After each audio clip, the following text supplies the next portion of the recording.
WWE superstar Titus O'Neil is here at the WWE Creative Coalition Be a Star anti-bullying rally. Titus, first, what was it like just talking to the students and giving the message about anti-bullying? It's great.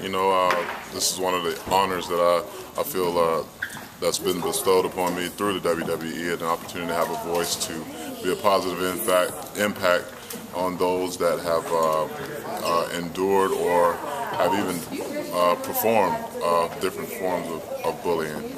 For me, as a youth, I was bullied a lot because I was skinny, I wore big glasses, and I didn't have much money, so I couldn't afford all these flashy clothes, things like that.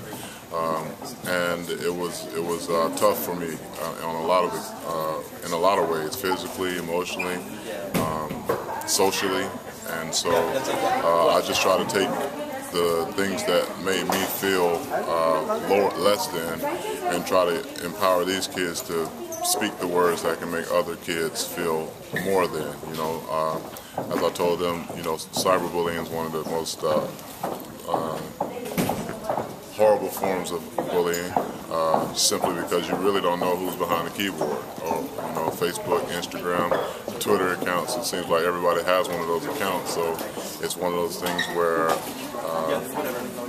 these people are like sometimes 10, 11, 12 years old being told that they're stupid or they're dumb, or sent profane messages through social media, and it could damage people or drive people to go and do things that they normally wouldn't do, or even make them not focus in school or not want to play sports because someone told them via the internet that they suck or they're sorry or they're not good enough to do. So I enjoy coming out here and being able to give them the message, not just the 4 points of cyberbullying, physical, verbal, and damage of property, but also to kind of share them a little bit of myself with them. How did athletics help you? Because you became a really good football player and then went to University of Florida, the Gators. What was it like for you, and did athletics help you persevere? Yeah, athletics helped me persevere in a lot of ways, simply because, one, it's a very competitive environment, but I was always part of a team, and the great thing is I was always part of a winning team. So therefore, that culture, doesn't tolerate certain things. It doesn't tolerate lack of respect for your teammate. It doesn't tolerate lack of respect for your coaches or the staff that work with you to help that team be a team. Just because you don't wear a uniform does not mean that you're not a member of the team.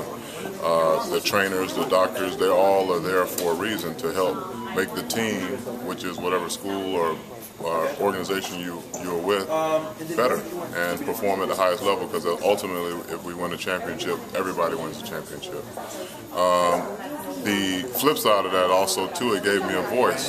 So when I did witness things, I remember at Florida, one of the things were for the upperclassmen to kind of initiate the freshmen, and I've always spoke up out against it. I always said that when I became a senior, that's something that I just didn't desire to do. The hazing and things like that. Right. Simply because these people are responsible for coming in and helping hopefully win me a championship.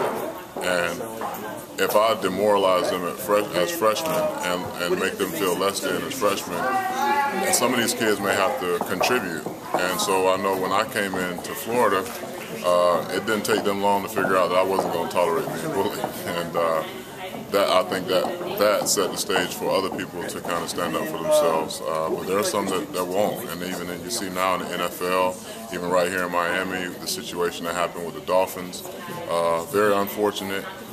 So it happens at all levels, but it's good to get the kids at this level, middle school, elementary school, so that they don't go into high school with the mindset that it's cool to damage people's property or be a bully or verbally abuse someone or physically assault someone. You're teaching them lessons at a very early age. What was that college, University of Florida experience like for you? What was that, and how good were the teams, I guess, when you played? Well, we went to a bowl game every year. We won a national championship my first year there. We won 2 SEC championships, and we never lost more than 2 games in a season. So when you are in that type of environment, you really don't have that much time to do ignorant things. We're so focused on going to class, doing the things we need to do to be successful as a student and as an athlete, And when you have a culture of winning, there's, like I said, there are things that are established right out of the gate. And one of those things is respect, mutual respect, tolerance for everybody. We got different people coming from different backgrounds and different financial situations and different genders or whatever, sexual orientations, whatever it may be, but you need to respect them all the same. Otherwise, you wouldn't be around a lot. And that's one of the great things I like about WWE as well. It doesn't matter how big you are, how strong you are, how fast you are. If you're going to be disrespectful to the guys in the locker room, to the staff, to the fans, you're not going to be around at all because that's something that they are very adamant about, and something that everybody should be adamant about because we all have a right, according to our Constitution, to live a life free of worry and freedom of speech and things like that. But use that freedom of speech. I try to use the freedom of speech via social media to send out positive messages, and occasionally I have to check those that don't have that same philosophy, but I do it in a way in which I try to make them feel bad about what they do by sending them a positive response. A lot of times when people try to get under your skin, when you respond in anger, that's what they've accomplished their goal. But if I turn around and I smile and I say, "Oh man, thanks," it completely goes against what they're trying to do. Yeah. So that's one of the things I've learned is to trick the enemy. Sometimes you just don't say anything or respond with a smile. Treat them with kindness. Exactly. Kill them with kindness. Yeah.